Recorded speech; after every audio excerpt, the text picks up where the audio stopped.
Welcome. Today, we're comparing two Yamaha Maxi-Scooters that have ruled the streets. The legendary Yamaha TMAX 530 versus the versatile Yamaha XMAX 400. These scooters blend motorcycle performance with scooter convenience. But which one is right for you in 2025? We'll break down their specs, performance, features, and pricing to help you decide. Whether you're commuting through the city or hitting the highway for a weekend ride, we've got you covered with all the details. Don't forget to like, subscribe, and hit that notification bell for more two-wheeler content. Let's roll. First, let's set the stage. The Yamaha TMAX 530, part of the TMAX lineup since 2001, is the king of maxi scooters, known for its sporty handling and premium build. It was last updated in 2017 with the XP 530 designation before being replaced by the TMAX 560 in 2020. Meanwhile, the XMAX 400, introduced in 2013, bridges the gap between smaller urban scooters and high-performance models like the TMAX. It's a practical mid-range option with a sporty edge. Both scooters target riders who want twist-and-go ease with enough power for highways and city agility, but they cater to slightly different needs. The TMAX 530 is the premium, performance-driven choice, while the XMAX 400 leans toward affordability and practicality. Let's dive into the specs to see how they stack up. We'll cover engines, performance, handling, features, and price with some real-world insights to guide your choice. Let's start with the heart of these machines, their engines. The TMAX 530 rocks a liquid-cooled 4-stroke double overhead cam parallel twin engine with a 530 cubic centimeter displacement.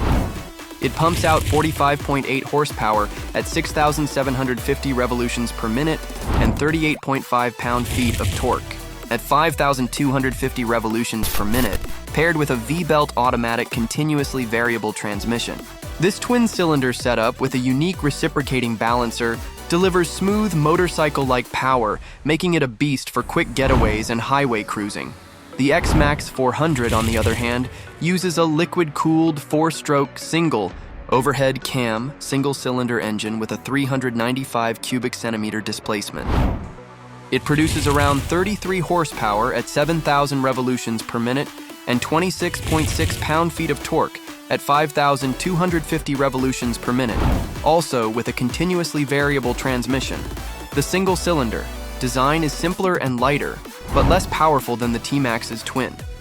In real-world terms, the TMAX 530 outpaces the XMAX 400 from a standstill, hitting 0 to 60 kilometers per hour in about 5.5 seconds compared to the XMAX's 6.5 seconds. Top speed for the TMAX 530 is around 165 to 175 kilometers per hour, while the XMAX 400 maxes out at about 145 to 150 kilometers per hour. For highway riders, the TMAX's extra grunt makes overtaking effortless, but the XMAX holds its own for shorter trips. Now, let's talk performance and handling. The TMAX 530's motorcycle-inspired design shines here. Its aluminum ladder frame, 43mm upside-down forks, and die-cast swing arm give it razor-sharp handling, rivaling some middleweight motorcycles. With a wet weight of 217 kilograms and a low center of gravity, it feels planted at high speeds and leans confidently into corners. The XMAX 400, at 210 kilograms, uses a more traditional scooter setup with a swing arm mounted engine and 33mm telescopic forks. It's agile in city traffic, but less stable at high speeds or in fast corners compared to the TMAX. Braking is another win for the TMAX, with dual 267mm front discs and radial mounted calipers, offering superior stopping power. The XMAX 400 has dual 267mm front discs too, but its standard calipers are less aggressive. Both scooters feature anti-lock braking systems, though some TMAX owners have noted the anti-lock braking system can feel intrusive in emergency stops.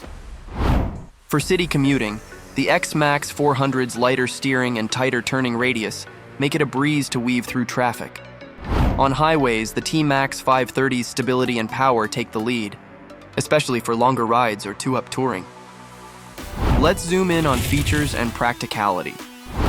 The TMAX 530 screams premium with its 2017 updates, including a ride-by-wire throttle, switchable power modes for SX and DX versions, and traction control.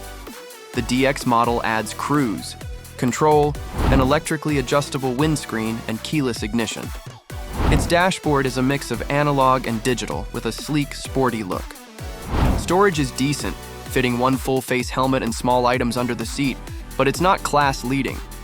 The XMAX has 400 counters with superior storage, accommodating 2 full-face helmets thanks to its swing-arm-mounted engine. Design. It also offers keyless ignition and a premium finish, but lacks advanced electronics like power modes or traction control. Its liquid crystal display dashboard is clear, but less sophisticated than the TMAX's. Comfort-wise, the TMAX 538mm seat height suits taller riders, and its plush suspension soaks up bumps well.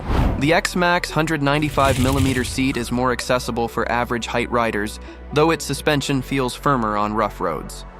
Fuel efficiency is a strong point for the XMAX, achieving 55 to 60 miles per gallon versus the TMAX to 55 miles per gallon, giving the XMAX a range of about 190 miles from its 13-liter tank, compared to the TMAX's 170 miles from a 15-liter tank. For daily commuters, the XMAX's storage and economy are hard to beat, but the TMAX's tech and comfort make it a luxury choice for longer journeys. Now the big question, price. The TMAX 530 had a starting price of around £10,899 in the United Kingdom, with the DX model pushing closer to £12,000. Used 2017 to 2019 models in 2025 typically range from £5,500 to £7,500, depending on condition and mileage. The XMAX 400, available in 2024, retailed for about £5,999, and 2025 models are estimated at £6,200 to £6,500 due to inflation and minor updates. That's nearly half the TMAX's original price, making the XMAX a budget-friendly option. Maintenance costs are lower for the XMAX 400, as its single-cylinder engine is simpler to service, and its belt replacement intervals are less frequent. The TMAX 530's twin-cylinder engine and complex electronics can lead to higher service bills. Some owners reported £1,600 for major repairs like clutch replacements. However, the TMAX holds its value better, with used models retaining 60 to 70% of their original price. For budget-conscious riders, the XMAX 400 offers most of the TMAX's thrills at a lower cost, but the TMAX's premium feel and performance justify its price for those who can afford it. So, which scooter wins? The TMAX 530 is the clear choice for performance enthusiasts. Its twin-cylinder power, motorcycle-like handling, and premium features make it ideal for highway cruising, sporty rides, and long-distance touring. However, its higher price, maintenance costs, and limited storage are drawbacks. The XMAX 400 shines as an all-rounder, offering excellent value, ample storage, and enough power for city and short highway trips. It's less thrilling but more practical and economical for daily commuting. If you're a taller rider or crave adrenaline, the TMAX 530 is your pick. If you need a budget-friendly, practical scooter with solid performance, the XMAX 400 is hard to beat. Ultimately, it depends on your riding style and wallet. That's our deep dive into the Yamaha TMAX 530 versus XMAX 400. Let us know in the comments which scooter you'd choose or if you've ridden either one. If you enjoyed this comparison, give us a thumbs up, subscribe, and hit that bell for more motorcycle and scooter content. Check out our other videos for reviews, ride-alongs, and tips. Thanks for watching, and we'll see you on the road. Ride safe.